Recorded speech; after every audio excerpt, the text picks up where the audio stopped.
Bom dia, graça e paz. Que bom estarmos aqui mais uma vez, nesta manhã maravilhosa, para iniciarmos mais um trimestre na nossa escola bíblica dominical. Eu tenho certeza que o Senhor vai falar em nossos corações de uma maneira poderosa, através da palavra de Deus, através desse trimestre, que o tema principal é Pilares da Teologia Prática.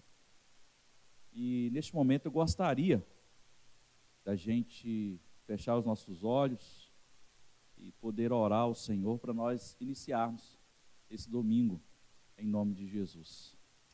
Papai querido, muito obrigado por essa manhã, obrigado por esse dia maravilhoso que o Senhor proporcionou para cada um de nós. Louvamos o teu santo nome porque o Senhor tem sido fiel, o Senhor tem sido bondoso, gracioso para com todos nós. Poderíamos, ó Pai, passar esse tempo descansando, passando em outros lugares, mas aprove ao Senhor nós estarmos aqui juntamente com os demais irmãos, para nós estudarmos a palavra do Senhor, para nós, ó Deus, ficarmos mais entendidos com respeito à tua palavra. Pai querido, que o Espírito Santo do Senhor possa falar em nossos corações, possa nos ensinar em nome de Jesus. Amém e amém. Podeis assentar, por gentileza. Irmãos, com muita alegria, nós encerramos semana passada o trimestre da nossa escola bíblica dominical. Encerramos falando sobre o maior líder que já existiu, que é Jesus. E hoje nós vamos iniciar esse trimestre, são 13 lições. Nós vamos passar o mês de julho, agosto, setembro, estudando aí a teologia prática. Tem muita gente que talvez pode pensar que a teologia é uma questão mais para pastor, mais para quem ministra, mais para quem é líder, mas na verdade o que nós vamos abordar aqui é a teologia prática. Quando se fala de prática, se fala de ofício. Então o ofício pastoral ou teologia prática é para todo mundo. Quando nós falamos de prática, a prática pastoral não cabe apenas ao pastor ou ao líder, mas para todos os membros, para todos aqueles que são cristãos. Por exemplo, a leitura da Bíblia, a oração, visitação, o cuidado um com o outro, é uma prática não só de um pastor, mas é uma prática de todo aquele que é líder, ou melhor, de todo aquele que é cristão. Amém? Então, quando a gente fala de teologia prática, quando a gente vai falar de hermenêutica, quando a gente vai falar de homilética, aí a pessoa fala assim, poxa, o que é isso? Eu não tenho essa função ministerial. Porém, a gente vai abordar esses temas em termos de prática, em termos de conhecimento e de discipulado também, mas você vai entender o objetivo de cada lição. Não fique com medo de achar que os temas são mais teológicos, são mais centrados à área pastoral, não. Está falando de teologia prática, mas é uma prática que todos os cristãos devem realizar, devem fazer. O texto bíblico básico se encontra em Jeremias capítulo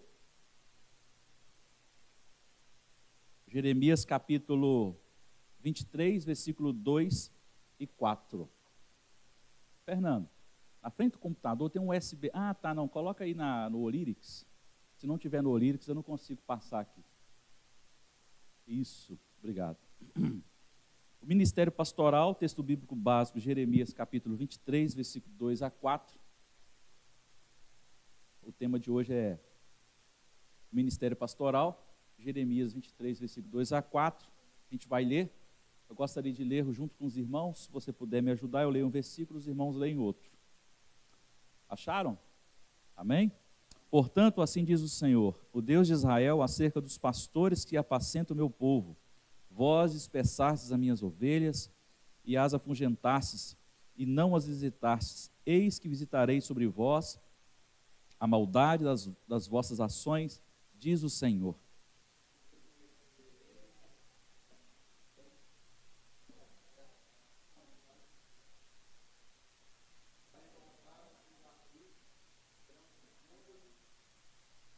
E levantarei sobre elas pastores que apacentem, nunca mais temerão, nem se assombrarão, e nenhuma delas faltará, diz o Senhor. Agora o versículo 18, tá bom?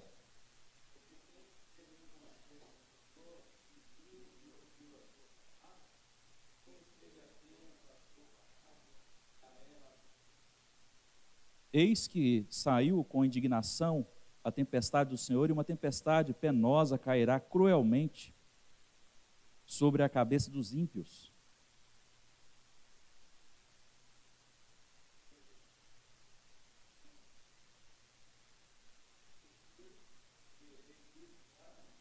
Não mandei os profetas, todavia eles foram correndo, não lhes falei a eles, todavia eles profetizaram.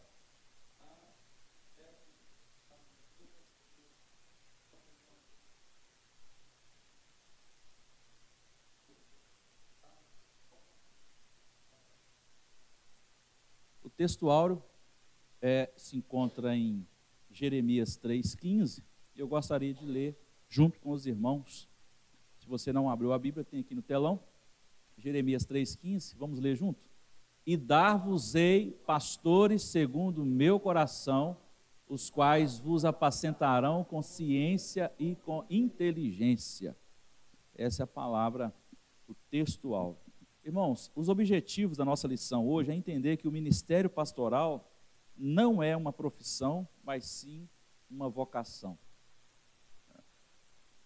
Em grosso modo, muitos acham que hoje ou há muito tempo, que o ministério pastoral é uma profissão.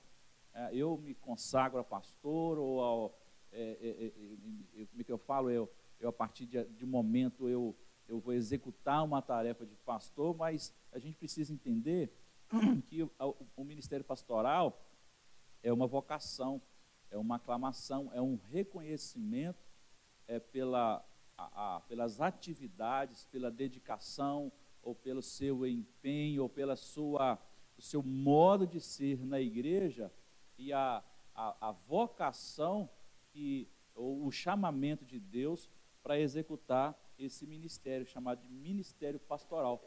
E hoje em dia a gente vê muitas pessoas que se dizem pastor por profissão, mas no dia a dia a gente vê que ele não tem o perfil do pastor, que é muito mais amplo do que receber apenas título de pastor.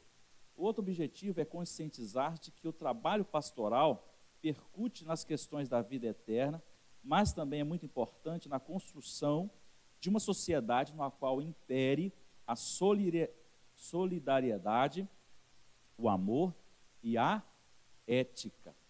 Outra coisa é compreender que a falta de pastores vocacionados e preparados abre uma grande brecha para o quê? Para o pecado, o secularismo e a apostasia, que é o que muito nós vemos hoje em dia, essa questão do distanciamento, a questão do testemunho, devido a algumas situações, e também sobre a vocação do pastor. Amém? Vamos lá, a palavra introdutória.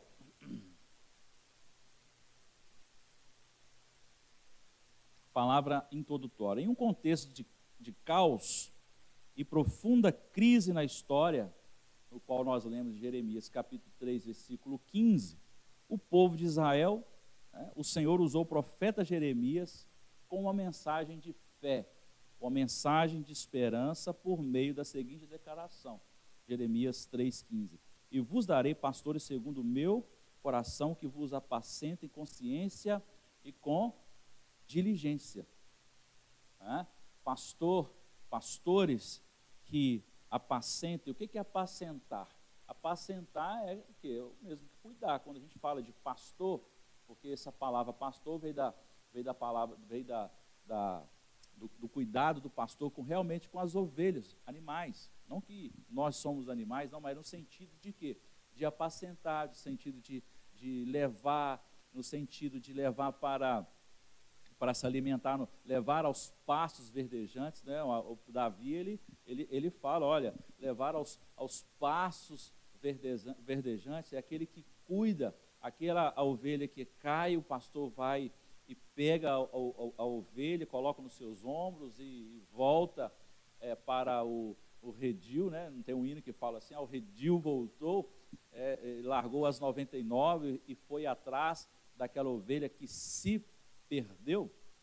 Esse é o papel do pastor, de apacentar. Apacentar fala de cuidado, Tem aquela ovelha teimosa, aquela ovelha que dá trabalho, então o pastor ele vai dar como é que eu falo? Um trato no sentido de educar aquela ovelha para ela ser obediente.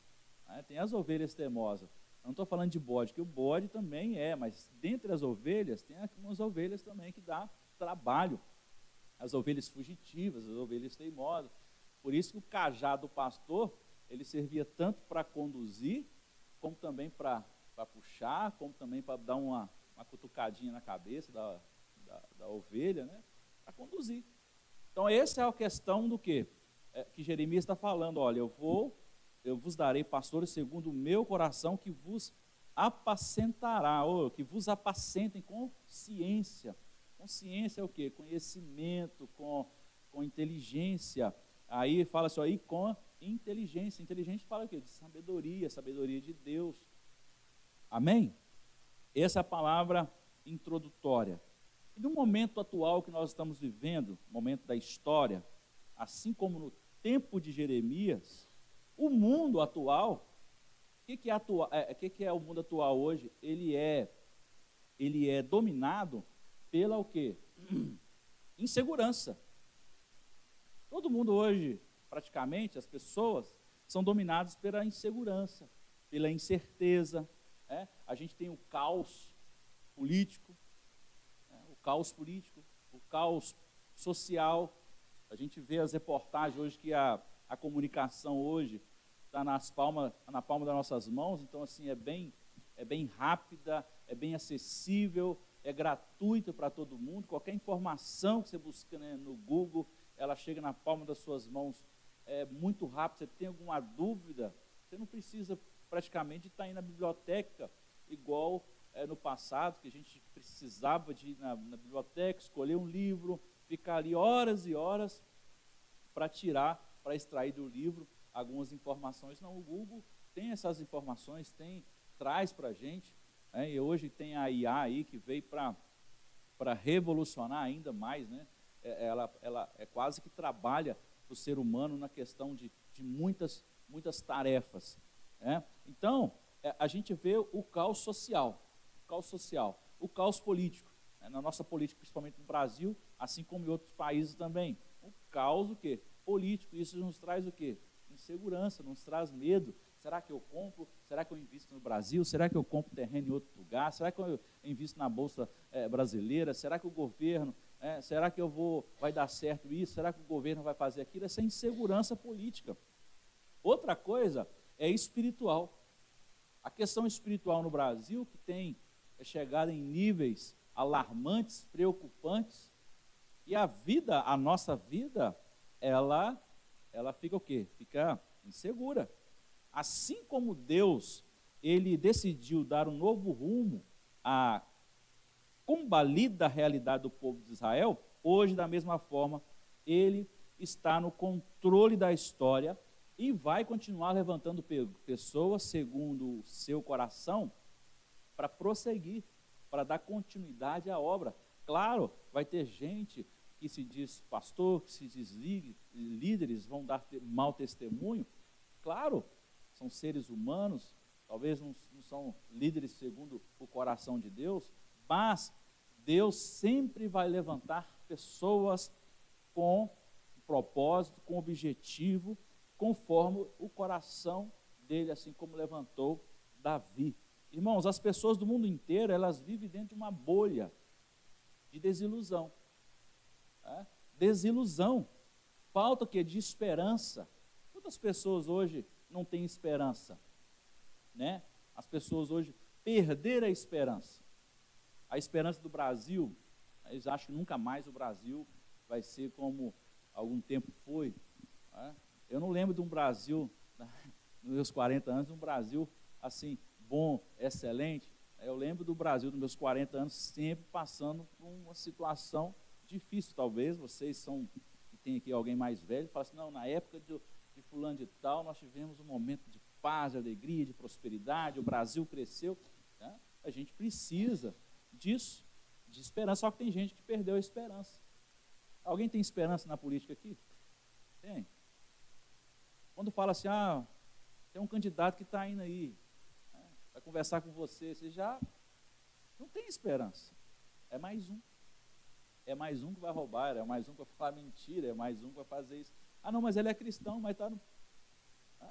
Quantos cristãos fazem a mesma coisa? Então, mesmo que a pessoa possa jurar de pé junto diante de Deus, mas a esperança já foi, é difícil de acreditar. Não tem esperança mais, sabe? E os acontecimentos aí políticos, ou apocalípticos, ou políticos mundiais, elas ligaram um sinal de alerta, ou seja, o mundo precisa de autênticos ministros de Deus. O mundo precisa de homens, mulheres, autênticos, servos do Senhor, que se dispõem a estar na brecha para abençoar, para fazer, para cumprir os propósitos de Deus. Há necessidade de líderes que sejam o quê? Fiéis. Mas qual é a fidelidade dos pastores, de líderes, de pessoas da igreja, as pessoas de Cristo? Quando eu falo de pastores, quando eu falo aqui teologia, irmão, o título da lição é teologia prática, e a gente acha que quando a questão aqui que fala pastoral, que essa aqui é só para pastores, mas na verdade a gente vai ver que a prática pastoral é para todos. A gente tem que fazer um paralelo e um discernimento onde que existe a ação pastoral e o ministério pastoral. Não quer dizer que você está exercendo o ministério pastoral, que você é um pastor de fato, que você não vai ter a prática pastoral, porque a prática ela é para todos. Como eu falei aqui no início, a oração, a leitura bíblica, a visitação, o cuidado uns com os outros é para todos. Jesus não falou isso para todos? Ide por todo mundo o quê? Pregai o evangelho. Pregai o evangelho. Ou seja, a pregação não é só para o pastor. Estou falando, teologia prática. A prática pastoral é para todos. Mesmo que você não tenha o seu ministério, o ministério seu, você não exerce o ministério pastoral, mas a prática pastoral é para todos. Amém? Irmãos, há necessidade de líderes que sejam fiéis. A fidelidade a Deus e às pessoas é uma das características mais evidentes de um pastor segundo o coração de Deus. É uma virtude de grandeza, quando nós somos fiéis a Deus, ministros segundo o caráter do Altíssimo, segundo a natureza do seu chamado. Quando eu falo ministro, eu estou falando de todos nós. Né? Somos fiéis a Deus, fiéis àqueles que nos chamou, fiéis àqueles que nos vocacionou, e esta é sem dúvida uma grande necessidade da atualidade, fidelidade. Quando a gente vê as pessoas sendo infiéis nos seus negócios, infiéis com os irmãos da igreja, aí tem gente que pega emprestado que o irmão da igreja não paga, aí a gente vai ver uma contenda, né, na sua infidelidade, e entre outras coisas também de infidelidade. Se a gente está infiel, se nós somos infiéis com os seres humanos, com os nossos negócios, né, não deve às pessoas no comércio, tem gente que vai lá na porta da casa da pessoa e cobra, e fala que vai matar se não pagar. Meu irmão, se você está sendo infiel às pessoas aqui, será que nós vamos ser fiéis a Deus? Que a gente nem vê. Então a fidelidade ao Senhor, independente de qualquer coisa, de valor, seja R$1, R$10, seja outro valor que você possa colocar em questão, mas eu falo da fidelidade. É uma grande necessidade da atualidade, uma vez que tem muitos se apresentando nos meios de comunicação como portadores de uma mensagem que edifica, orienta e traz esperança de dias melhores. Porém, a fidelidade é inerente à natureza de Deus. Deus, ele é fiel para conosco. Deus, ele é fiel para com você. Então, a fidelidade do Senhor, ela é inquestionável. Se ele fala, ele cumpre, ele não volta atrás com as suas palavras. Ou seja, nós cristãos precisamos também de ser fiéis ao Senhor. Aí está falando, ó, Jeová não está insensível ao momento presente. Ele continua cuidando do seu rebanho. No tempo oportuno, o Senhor escolherá pessoas e os colocará em posições estratégicas para trazer o quê? Consolo, conforto, libertação ao seu povo. No passado também acontecia a mesma coisa. Deus, ele levantava pessoas, alguém para que cuidasse do povo, mesmo que talvez não tinha esse desígnio, essa função ministerial de pastor, né, de diácono, essa questão ministerial de evangelista, mas no passado Deus levantava pessoas para cuidar, para orientar o povo de Deus, tá? Os olhos de Deus, irmãos, estão sobre o seu povo. Deus, ele não...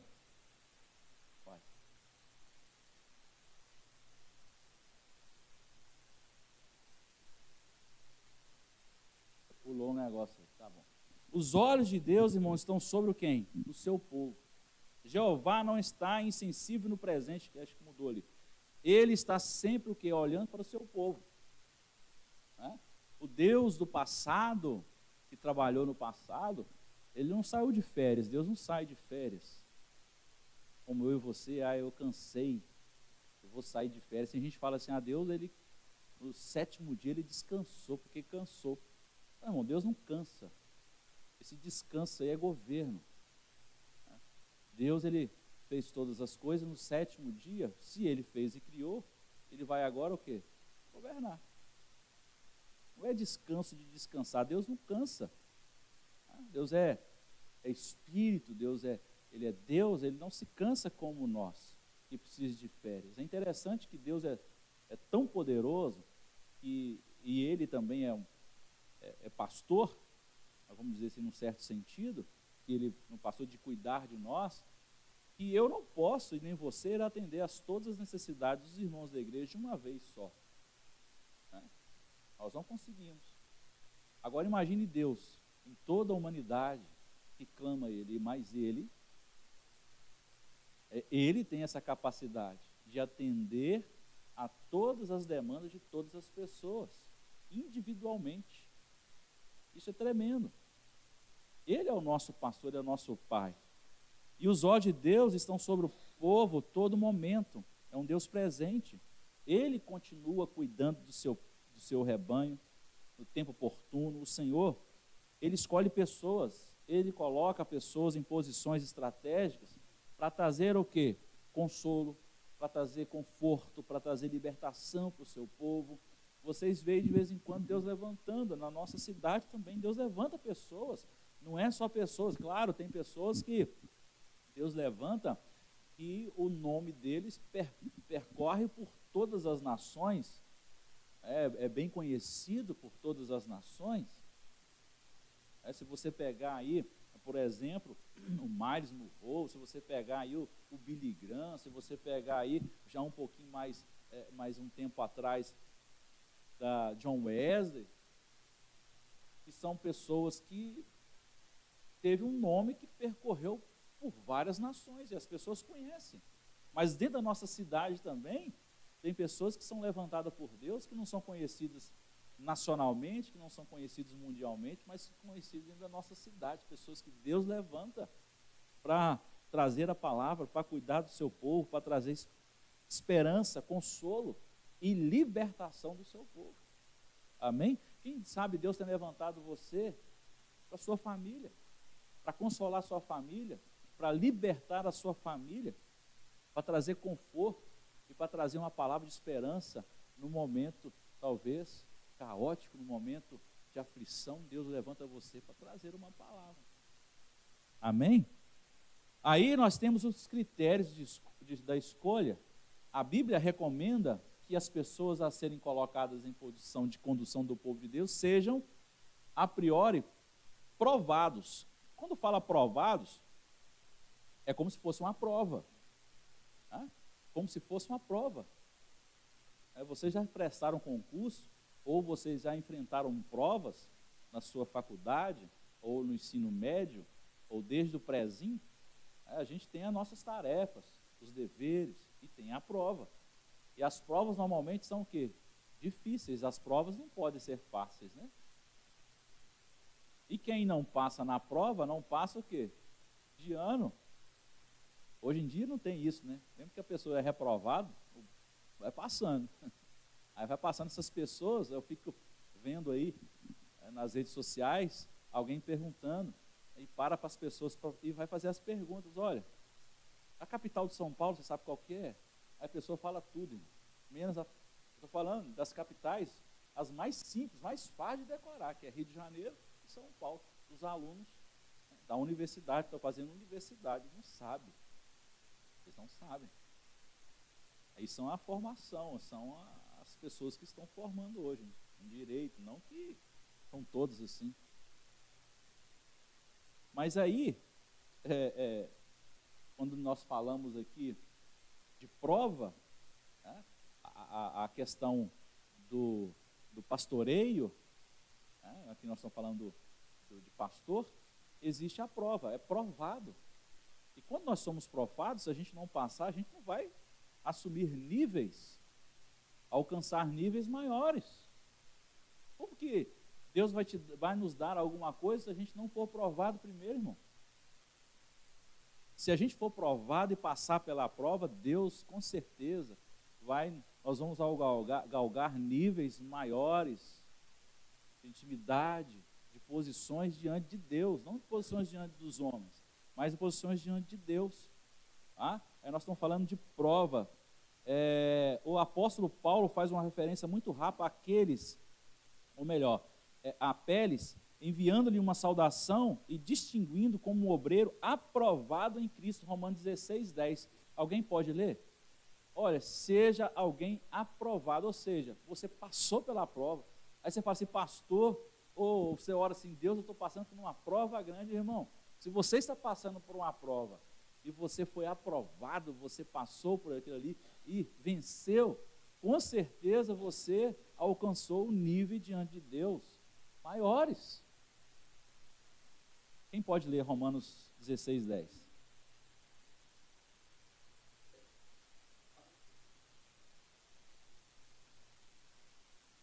Ou seja, saudai a Apeles, aquele que foi aprovado em Cristo.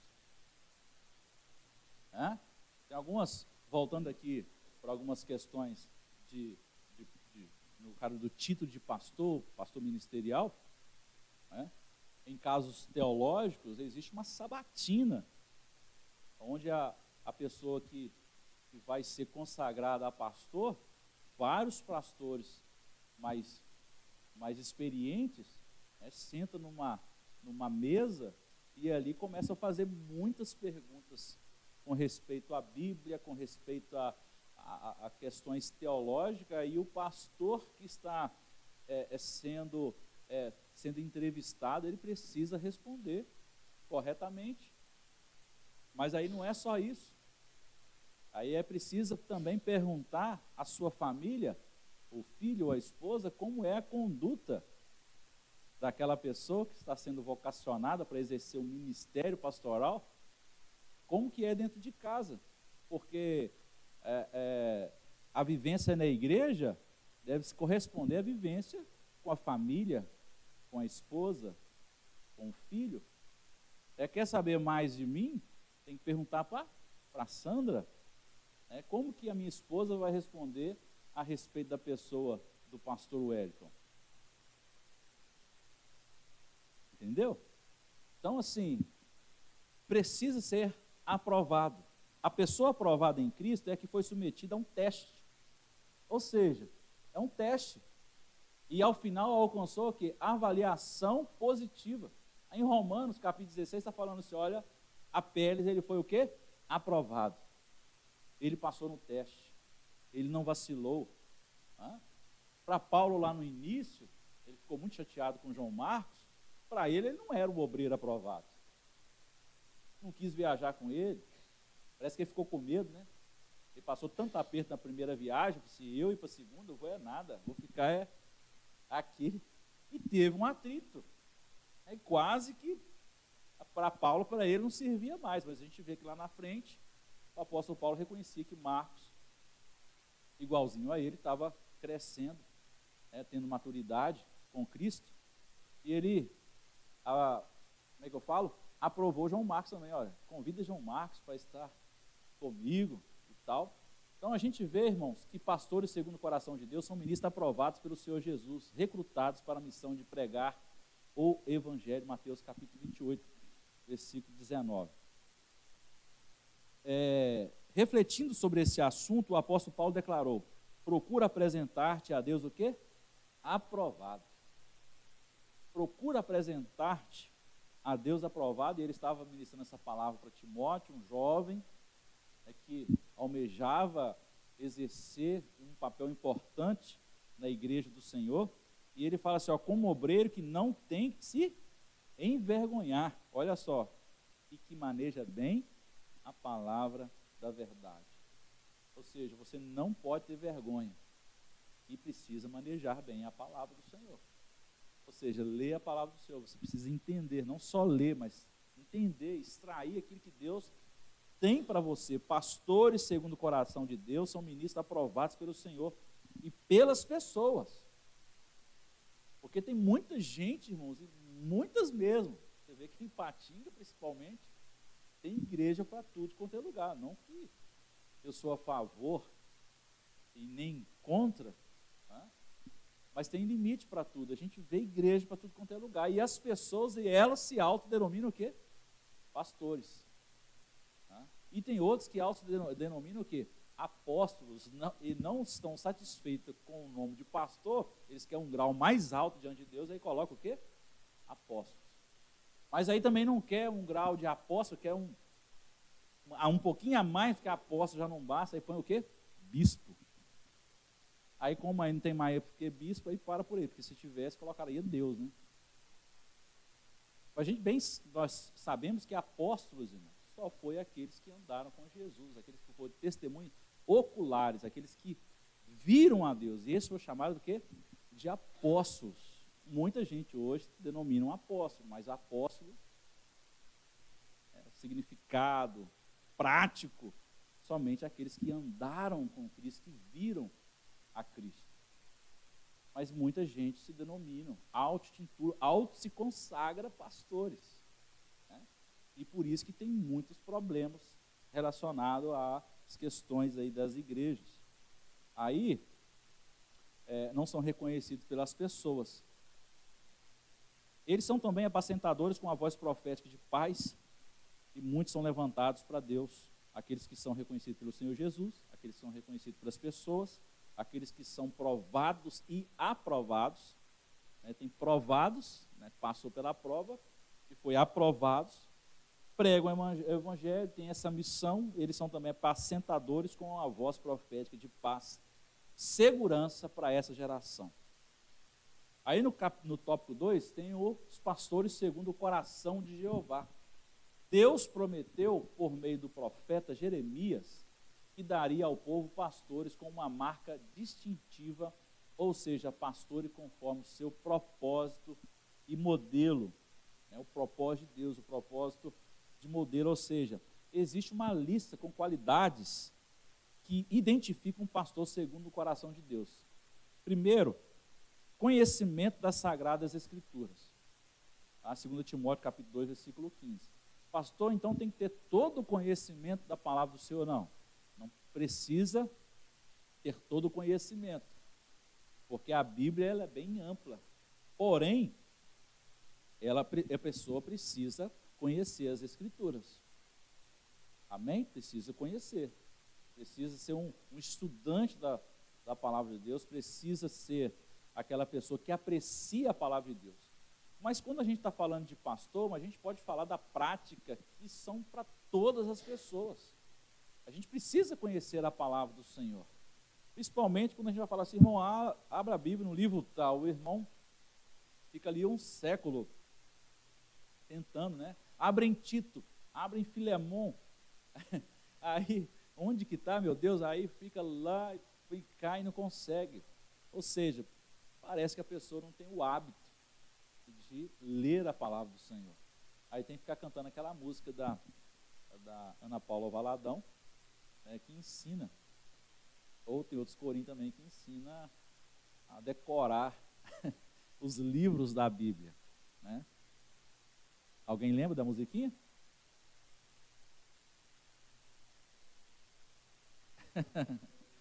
É essa aí mesmo. Mas aí até cantar para saber onde que o livro está, o tempo passou. E a gente precisa ter o hábito da leitura. A gente precisa ter, né, conhecimento das Sagradas Escrituras. Não é só para o pastor. Todos os irmãos, nós precisamos ter conhecimento das Sagradas Escrituras.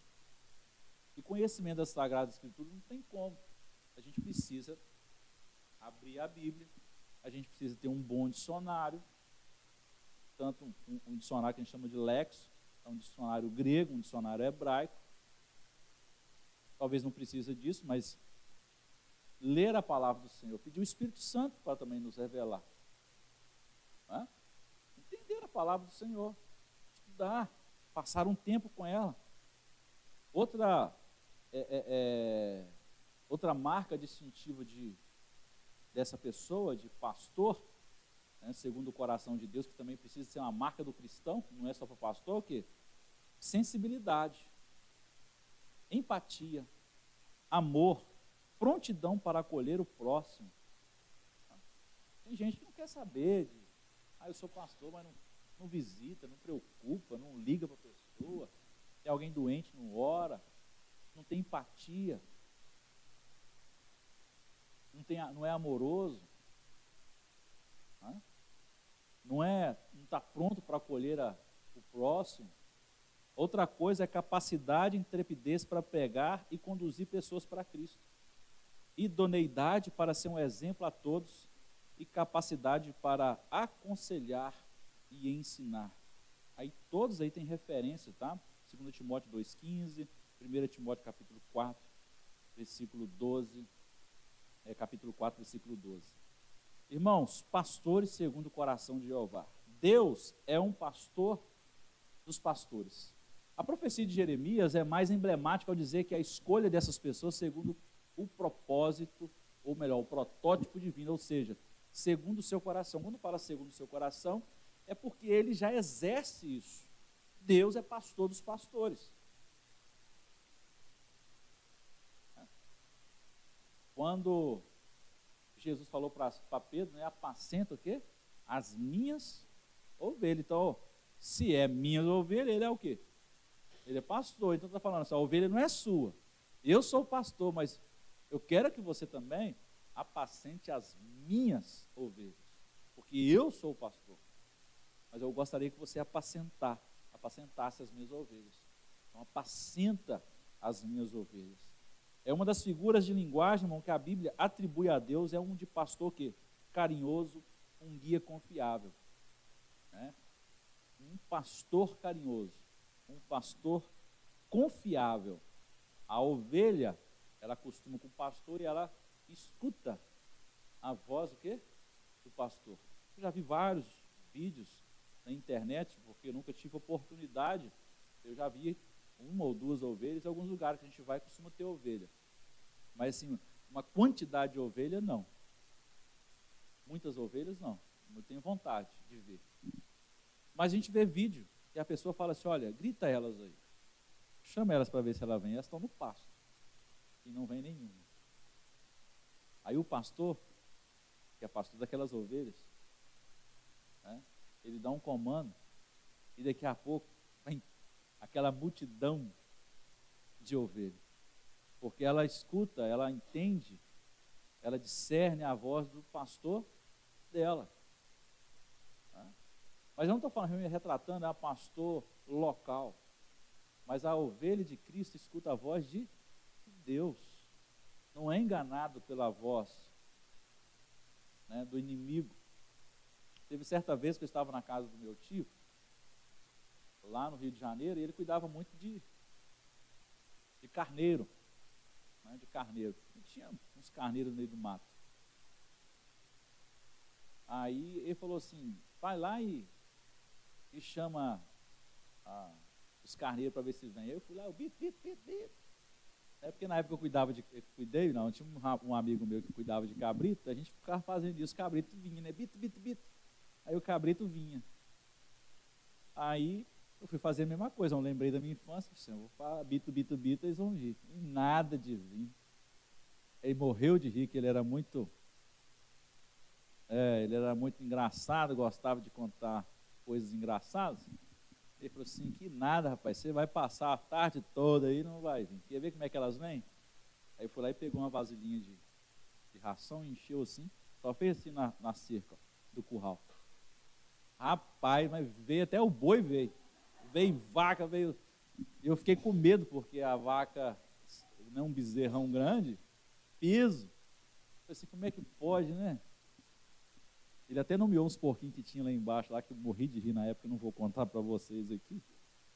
O nome de parente dos porquinhos lá, é que ele não era fácil, ele era muito zoador. Irmãos, Deus é pastor dos pastores, e a profecia de Jeremias é emblemática ao dizer que a escolha dessas pessoas seria segundo o protótipo divino, ou seja, segundo o seu coração. Salmo 23:1, Davi expressa-se da seguinte forma: o Senhor é o meu pastor e nada me faltará. Por quê? Essa é a figura do pastor. Deus, eu posso até falhar, o pastor local pode falhar, claro. Homem, assim como você também. Mas Deus, ele não falha, porque ele é o pastor. É o verdadeiro pastor. Por isso que muitas vezes a gente fala assim, irmãos, não olhe para homens, tá? Alguém pode estar ali na frente, alguém pode estar no banco, mas não quer dizer que ele não pode falhar. Estou falando que ele não vai falhar. Eu não estou torcendo para ele não falhar, ou para ele falhar, não é isso. Mas pode ser que venha falhar um dia, a gente fica tão apegado à pessoa, nunca mais eu quero ir na igreja. Meu Deus do céu, eu estou odiando a igreja, eu não posso mais ir na igreja porque as pessoas são falhas, irmão. Quem não é falho? Mas se nós olharmos para o Senhor, amém? Ele não falha, ele é o nosso pastor, ele fala assim, nada me faltará. Ou seja, o Davi, que sabia exatamente, porque ele também era pastor de ovelhas, e ele fala para Deus, olha, o Senhor é o meu pastor, e nada vai me faltar. Para o salmista, irmãos, era confortável viver debaixo da proteção do cuidado de quem? De Deus.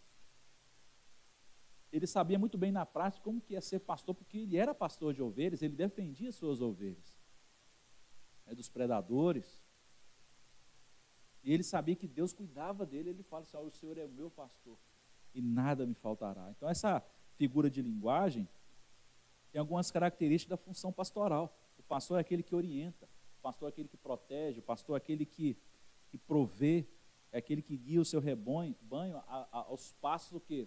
Verdejantes. Não é cerca que segura a ovelha, embora às vezes precise ter uma cerquinha mesmo, uma proteção, para que ela não se perca.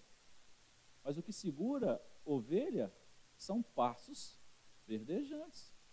Essa ovelha não está comendo pastos verdejantes, não tem alimento ali necessário, o que ela vai fazer? Ela vai procurar alimento. Então o pastor precisa trazer o quê? O alimento, levar as ovelhas nos pastos verdejantes. Agora tem ovelha que se arrisca, né, a comer coisas aí meio estragadas, né? Então as ovelhas aí não só poucas não, vai atrás de coisas estragadas aí, atrás de profetada, atrás de revelação, e aí quebra a cara, porque não quer ouvir a palavra do Senhor. Quer correr atrás de quê? De bênçãos, quer correr atrás de coisas que são da terra, porque a maioria das revelações que a gente vê por aí afora são coisas que materiais. Ó, eu vejo uma porta, eu vejo uma chave, eu vejo um carro, eu vejo um apartamento. Meu Deus, não vê nada espiritual na vida da pessoa? É porque o apóstolo Jesus falou assim para Pedro: olha, Satanás está querendo cirandar na sua vida. Ele não falou: olha, vou preparar uma porta para você, vai ter um carro te esperando. Não. Falou assim, algo espiritual: olha, Satanás está querendo cirandar na sua vida. Então fique atento aí, ó. Não é? Amém, irmãos? Às vezes tem palavra na igreja, mas tem gente procurando coisas. E a maior revelação que nós temos está na palavra do Senhor. O seu rebanho a pastos verdes, águas tranquilas, e ao mesmo tempo suas ovelhas ouvem a sua voz, conhecem-no e seguem sua firme e terna liderança. Tópico 2.2, o trabalho do pastor. Temos aí no livro do profeta Ezequiel, capítulo 34, Deus apresenta-se como quem assume o papel de pastor do seu povo. Esse retrato do pastor, que com amor sacrificial vai em busca da desgarrada. Até falamos aqui daquela música, né, que é conhecida, e até hoje as pessoas cantam, né? Eram 100 ovelhas. Esses dias eu vi lá um cara que pega a voz, né, através da IA. Eu gostava quando eu era jovem, e gosto até hoje, da banda Petra, uma banda americana. Aí eles pegaram o Oséias de Paula, cantando 100 ovelhas, e colocou na voz do cantor da banda Petra. E ficou legal demais, né? Eu achei interessante. Aí eu mandei para o meu amigo Rodrigo, na época a gente gostava, o Fabricinho, acho que mandei para você também. Eu achei interessante. Mas aí fala exatamente da ovelha o quê? Desgarrada. É notadamente observado na parábola da ovelha perdida. Né? Isso ilustra claramente as qualidades ternas e amorosas do Deus do Antigo Testamento. Olha, Salmo 78, vários capítulos do Salmo. Tá? Deus é pastor dos pastores. E o livro do profeta Ezequiel, capítulo 34, ele fala um pouco disso aí. O seu trabalho consiste em quê? Em encontrar as ovelhas dispersas, né? Livrar as perdidas, apacentar o seu rebanho, cuidar delas, dedicando atenção às ovelhas mais fracas e doentes. Tem ovelhas fracas, né, no meio das... Tem. A igreja tem pessoas doentes? Tem. Irmão, na igreja tem pessoas de tudo quanto é jeito. Tá? O serviço pastoral, no caso da vida pastoral, não é muito fácil, porque tem gente que tem ovelha que dá trabalho. Dá muito trabalho. Parece que nunca cresce na vida cristã. Como diz assim, se não cresce, bebê, quem mexe com criança aqui sabe, bebê, criança, o que dá? Trabalho. Você tem que pegar tudo para ela, você tem que amamentar, você tem que preparar uma madeira. Hoje o Pedro já nos ajuda bastante, né? Ele já sabe fazer o Todd dele, já sabe abrir a geladeira, pegar água, mas até chegar a esse ponto, né? Só que tem gente que fica na igreja a vida inteira, irmão, e não cresce. Mas é porque o pastor não ensina, é porque... Não, irmão, não é porque disso não, a pessoa parece que não quer crescer. E a Bíblia fala que são meninos espirituais. Mas o trabalho do pastor é o quê? É dedicar atenção especial às ovelhas mais fracas, às ovelhas doentes. Era antiga a preocupação de Deus em relação aos cuidados do seu povo. Deus sempre se preocupou em cuidar do povo. Tem povo que não precisa tanto de cuidado? Tem. Agora, tem gente que precisa mais de cuidado. Deus sempre preocupou com o seu povo. Em uma época de dispersão das ovelhas pelos maus líderes, o Senhor cuidava delas. Sempre vai existir maus líderes? Sempre. Enquanto houver homem, vai existir maus líderes. Sempre existiu, desde a antiguidade. Mas existiram bons líderes? Ótimos? Sim, porque Deus levanta. O Senhor falou que levantaria sobre elas pastores que as apacentariam, assim nunca mais temeriam, nem se assombrariam. Olha, vocês não vão ter medo.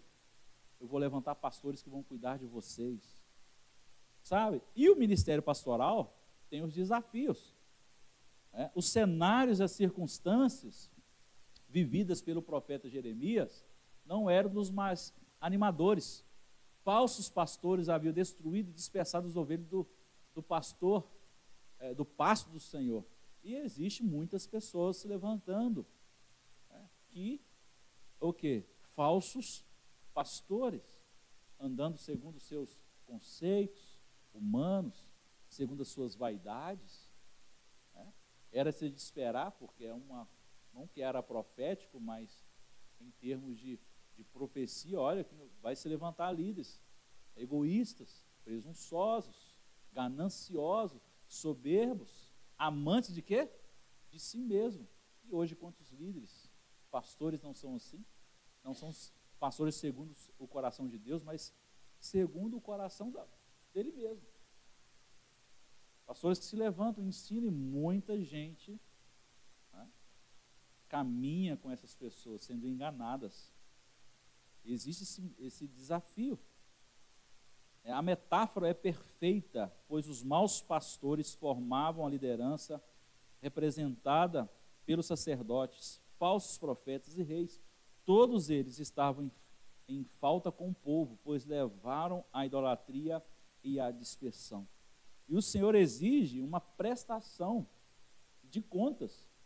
O Senhor exige a prestação de contas de que a autoridade espiritual do seu povo. E Jeremias declara que levantaria uma nova geração de reis. Ele declara que essa geração defenderia o bem-estar da nação e a sua vontade, e acima dos desejos e interesses pessoais de tais reis. Pela primeira vez nas Escrituras, Deus revela-se como Jeová Tsidkenu, o Senhor, que é a nossa justiça. Jeremias capítulo 23, versículo 6. E a gente vê o desafio que nós temos, aquele que o pastor segundo o coração de Deus, os líderes segundo o coração de Deus, os membros segundo os corações de Deus, que tem a prática pastoral do dia a dia. Mas tem muitas pessoas que se levantam com esse intuito de prejudicar o ministério que Deus colocou, que é o ministério pastoral.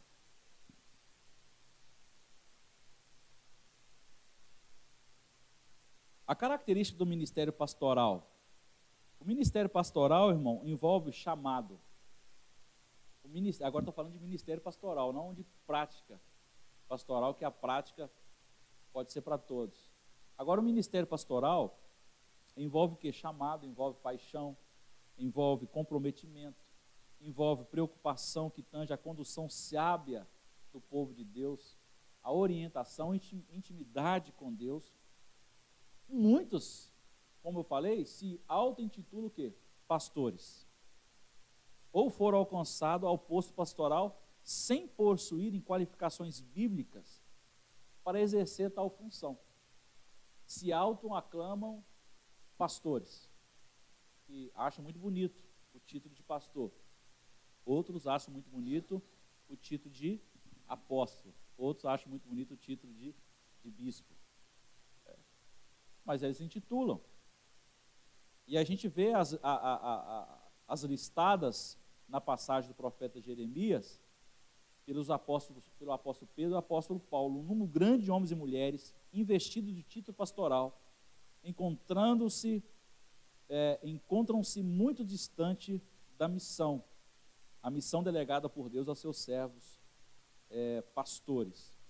Por exemplo, a missão pastoral, ela envolve algumas atividades, por exemplo, coordenação dos ministérios e administração da igreja local, educação do povo, amor para a vida na fé, uso correto da homilia, ou seja, capacidade de comunicar a palavra de Deus, homilia, homilética, que é a interpretação, que é a forma de falar e de expressar, que as pessoas possam entender da melhor forma possível.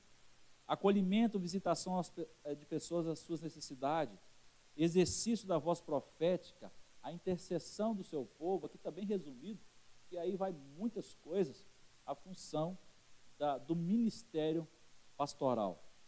tá? E para a gente já caminhar para o final, nós temos aí a dignidade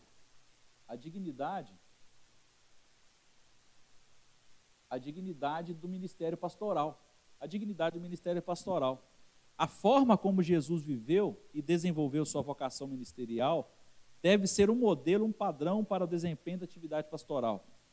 Ele se apresenta nas Escrituras como um bom pastor, prestativo, zeloso por suas ovelhas, a ponto de dar por elas sua própria vida.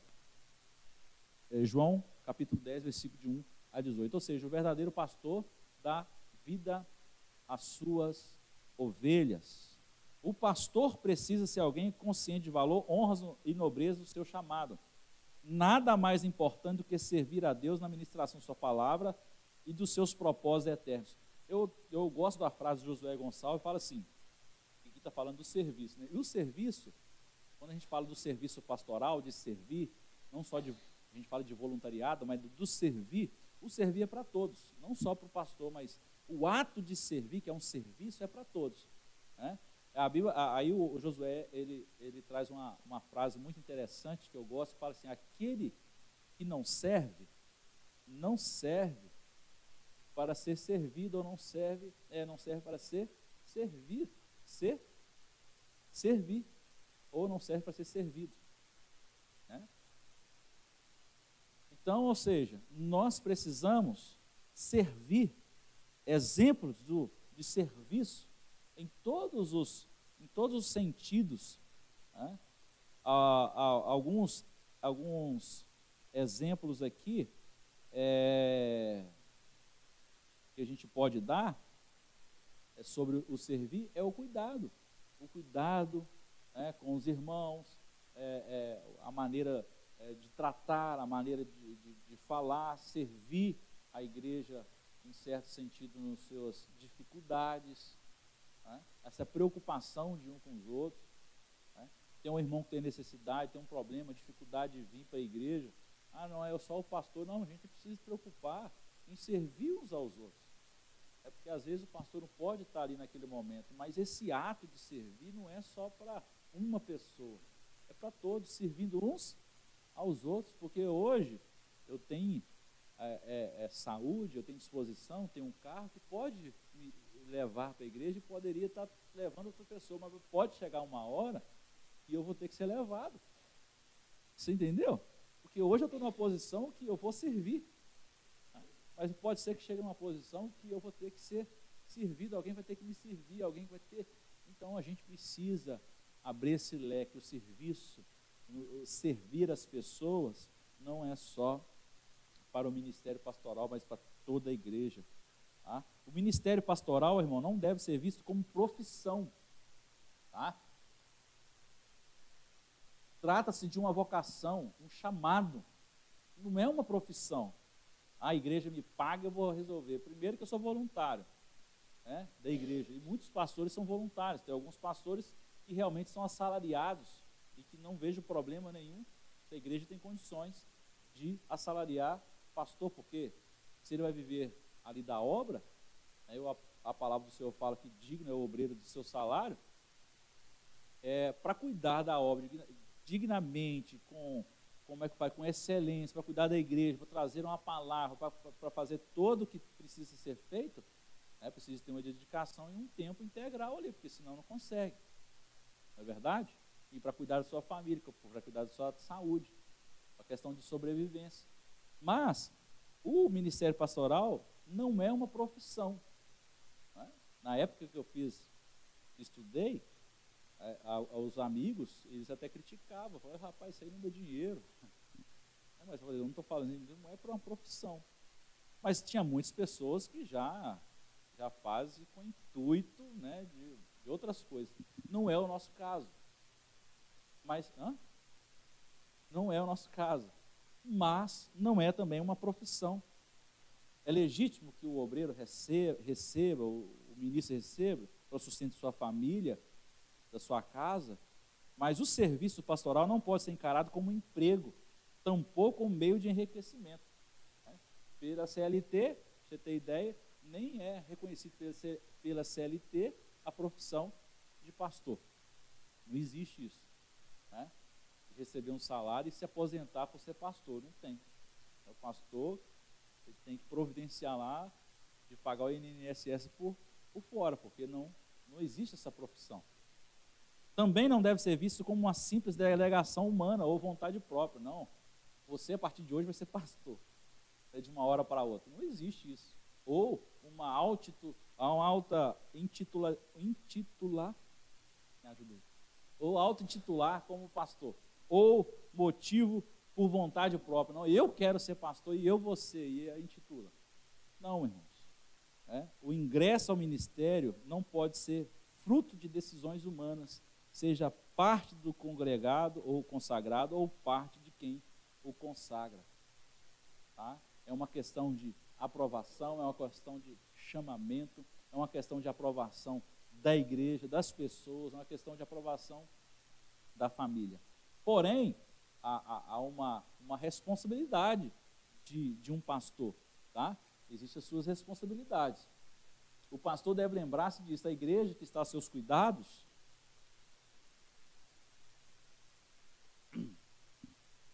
pertence unicamente a Cristo, ou seja, a igreja não é dela ou dele. A igreja é de Cristo. Né? E quem comprou a igreja foi o próprio Senhor. Quando Jesus falou assim, olha, apacenta as minhas ovelhas, olha, cuida das minhas ovelhas, mas quem é pastor dela, quem morreu por ela, ou quem vai morrer por ela, sou eu. Eu sou o pastor dela. E a gente está aqui para cuidar.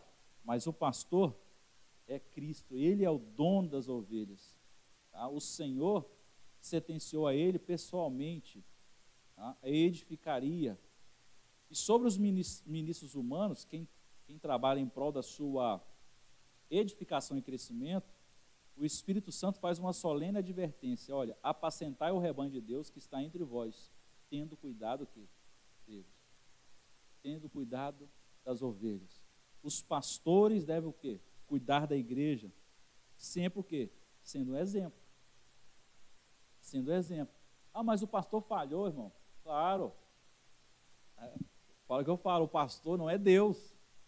O pastor é um ser humano igual a cada um que está aqui. Pode ser que alguém venha falhar. Pode ser que... Mas a gente precisa ser o quê? Exemplo. Mas o pastor, só o pastor que precisa ser exemplo? Não. Aí vem o quê? A questão de exemplo. Todo cristão deve ser exemplo. Porque se você é cristão, você é o quê? Pequenos Cristos. Você deve brilhar a luz de Deus onde você está. Mas como uma função ministerial, o pastor deve ser o quê? Exemplo, modelo social para o quê? Ser seguido. Não é? Assim ele conquistará o quê? Respeito, admiração e simpatia de todos. Tem que ser exemplo. Aí a gente vai ver a rotina do pastor. A prática pastoral deve levar a marca do quê? Amor, mansidão, honestidade, sinceridade no coração, sobretudo confiança na fidelidade e provisão de Deus. Tá? Dentre outros, o dia a dia do pastor deve ser necessariamente incluir as suas atividades aqui, oração e consagração a Deus. Né? Busca persistente de um viver baseado na santidade, abnegação, renúncia, estuda a palavra, prática de tudo que ensina e recomenda ao povo. Porque fica incoerente a gente ensinar uma coisa e não fazer. Então, a prática pastoral, a rotina pastoral deve ser o quê? Ensinar e viver. E viver aquilo que está o quê? Ensinando. Né? Ensinando. O pastor dos tempos bíblicos ia à frente das suas ovelhas para o quê? Para guiá-las. Ele não permitia que elas fossem na frente, porque não queria que elas ficassem vulneráveis aos perigos da caminhada. Os pastores devem conduzir o povo de Deus, protegendo-a para que não se torne refém de acidentes de percursos e do inimigo que está à sua espreita. Eles devem apacentar o povo, alimentando-a com palavra que seja madura espiritualmente, resistente às provações e tentações. Isso é só para o pastor? Não. Igual eu falei, tem coisas que é exercício ministerial, mas fugir de tentação, todo cristão tem que fugir de tentação, amém? Leitura da palavra de Deus, Deveria ser para todo mundo. Né? Cultivar, ter o hábito de oração, ter um hábito de jejum, deveria ser para todos os cristãos. Hábito de jejum, de oração. E o próprio Cristo deu exemplo a todos nesse sentido. Ele fala assim, porque eu vos dei o exemplo para que, como eu vos fiz, façais vós também. Tá? E para encerrar, existe aí a ética pastoral. O êxito ministerial está na vida particular do ministro, que precisa considerar os pontos destacados a seguir. O apóstolo Paulo, em Colossenses capítulo 4, versículo 17, adverte: atenta para o ministério que recebeste no Senhor, para que cumpras. E um dos maiores desafios de um obreiro, irmãos, tendo em vista suas inúmeras responsabilidades no pastorado, é o cuidar de sua vida devocional e familiar, sem se eximir das suas tarefas. É uma preocupação que a gente precisa ter. Tem pastor que se dedica muito à igreja, aí deixa a sua família o quê? Vulnerável. Mas eu sempre falo, a igreja começa em casa. Se eu não estou bem em casa, a igreja pode ser que esteja muito bem, mas eu vou ser um fracassado. Estou cuidando da igreja do Senhor, mas eu estou deixando o principal, que é a minha família, vulnerável. Não estou cuidando da minha família, não estou exercendo o pastoreio, porque eu sou o primeiro pastor em casa. Ou pastora, que tem gente que se domina o pastor, sendo pastor em casa, cuidando dos meus. Então, o cuidado da vida devocional, da vida familiar, não pode eximir das suas tarefas. O êxito ministerial está na vida particular do ministro, que precisa considerar os pontos que a gente vai falar aqui. Primeiro ponto, seu relacionamento com o Senhor. Tá? A gente tem os zelos pelos negócios do Senhor, da seara, e não pode ser praticado em prejuízo. Tá? A gente precisa ter obediência, a gente precisa ter amor, reverência, santidade e amor. O pastor chamado por Deus deve assumir um firme comprometimento com as suas crenças e seus valores. Suas crenças e seus valores. Ele deve investir o melhor do seu tempo na presença de Deus em quem diz crer e a quem afirma servir. Então, o pastor ele precisa dedicar isso aí. Tá? É claro que tem alguns que vão ter tempo a mais para se dedicar a um tempo a mais com Deus, e tem outros que vão se dedicar a menos. Mas em todos os casos, a gente precisa se dedicar, achar um tempo para se dedicar a Deus, já que esse é o chamado de Deus para o pastoreio. O segundo, o seu relacionamento com a família. Família que eu falo é esposa, filhos, que é o que a gente vive ali. Uma vez casou, se torna familiar os demais, e a gente tem essa comunhão, mas não é a comunhão que a gente tem dentro de casa, que é com a esposa e os filhos todos os dias. Se há algum lugar em que o pastor precisa ser ético, é dentro da onde? Dentro da sua própria casa. Como é que ele está cuidando da mulher? Como é que ele fala com a mulher? Como é que ele fala com o filho? Como que é a comunhão? A gente tem uma historinha que o pastor Sebastião gostava de falar, que o filho ele adorava estar na igreja, porque quando ele estava na igreja, a igreja parecia o quê? Um céu. Porque quando ele falava até para o papai, vamos morar na igreja? Por que você quer morar na igreja? Não, porque aqui o senhor é um santo, parece um anjo. Mas lá em casa, quando você está lá em casa, parece um demônio. Então, vou morar aqui na igreja. E menino não fala mentira, não é verdade? Mas menino tem de falar a verdade. Então, como é que é você na sua casa? Como que nós somos na nossa casa? Como é o trato com o filho, com a esposa? Será que nós somos éticos? Como marido? Como pai? Porque tem pastor que dá mau exemplo. Na igreja é uma coisa, mas quando chega em casa, na sua família, ninguém gosta dele. Por quê? Não é um bom pai, não é um bom esposo. As suas mensagens pronunciadas no púlpito, aí eu amo minha esposa e fico falando para ela todo dia, mas em casa não fala nada. Fica falando mentira no púlpito. Mas como que a nossa vida no púlpito não pode estar em rota de colisão com a sua maneira de viver no núcleo familiar? Então, aquilo que eu falo aqui, eu preciso estar vivendo na minha casa, juntamente com a minha família. Cuidar bem da família em primeiro lugar leva à afirmação de fé ao sucesso e longevidade ministerial. Se eu não estou bem na minha casa, se a minha esposa não está comigo, meu filho não está comigo, irmão, nossa Deus, é muito ruim. Não é verdade? Sim ou não? É muito ruim, então a gente precisa andar juntos. Né? Outra coisa, relacionamento com as pessoas. As pessoas que compõem a igreja nos tempos primitivos davam um bom testemunho, por esse motivo passou a contar com a simpatia do povo, pelo bom trato, respeito, consideração. Eles eram bem vistos pela comunidade e isso abriu uma via ampla para que pregasse o evangelho de Cristo. Eu não falo que aquelas pessoas não tinham dificuldades, elas não pecavam, não tinham problemas, mas eles eram bem vistos, e isso conquistava. Irmãos, para a gente concluir aqui, pastores iniciam seu ministério cheio de entusiasmo e fé. No meio do caminho, ocorre o quê? Os aprendizados. Eu comecei o ministério pastoral verdadeiro, né, de trabalho, não de consagrado, foi em 2020. 2020. Aí quando foi em fevereiro de 2020, precisamente depois do dia 28, aconteceu o quê?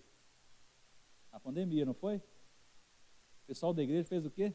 Sumiu todo mundo.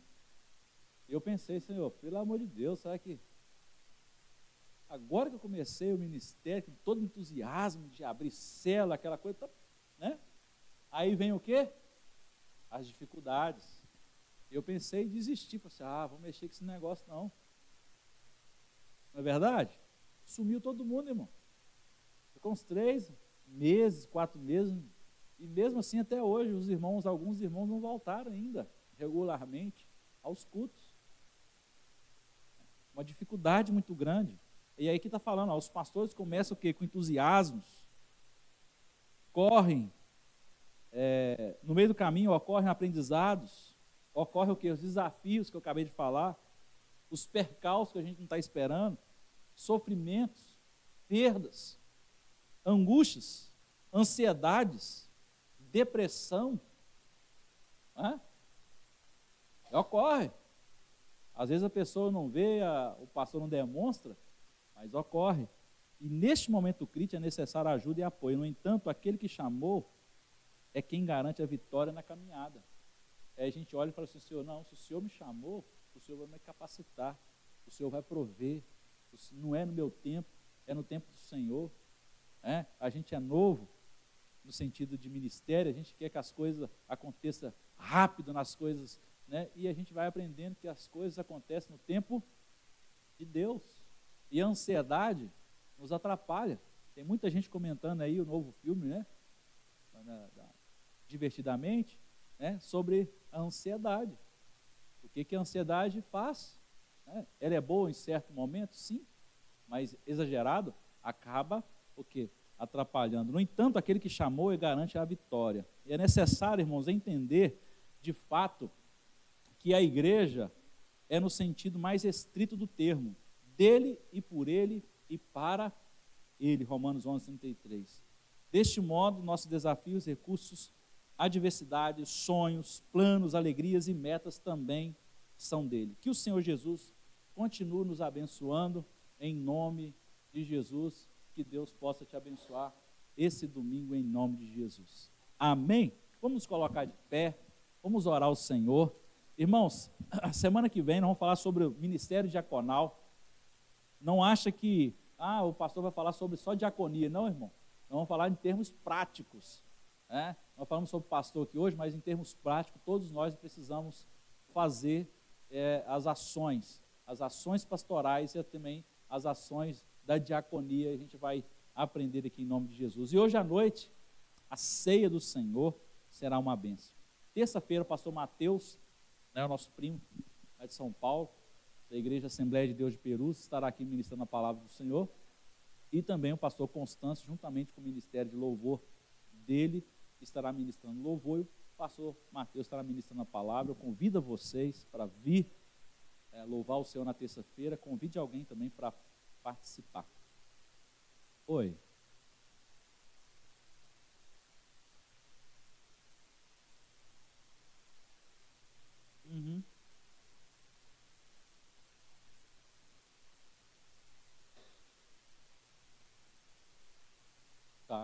orar assim, tá bom? Tá, o Jair, não vamos orar assim.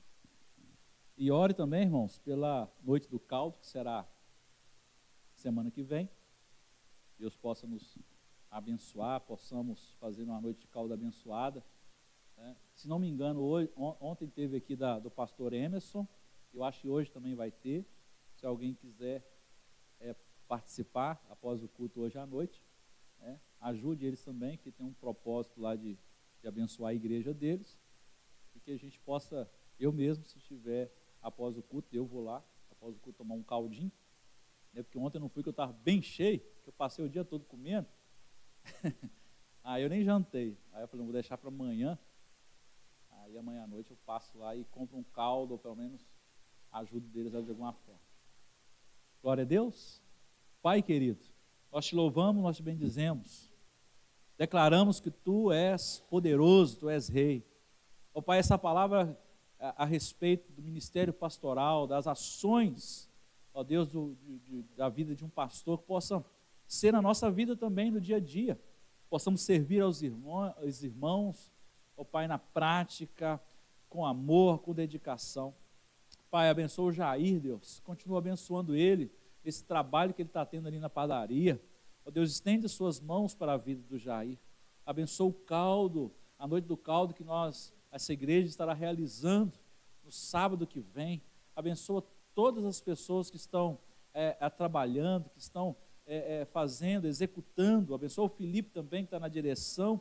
Pai querido, em nome de Jesus, que possamos arrecadar alguns recursos para ajudar na construção da igreja, mas também que possamos, ó Pai, estar mais juntos, em comunhão com os irmãos, nessa grande tarefa que o Senhor colocou em nossas mãos. Ó Pai, abençoa o domingo, abençoa essa noite, em nome de Jesus. Amém. Amados, tenham um excelente domingo na presença do Senhor, em nome de Jesus.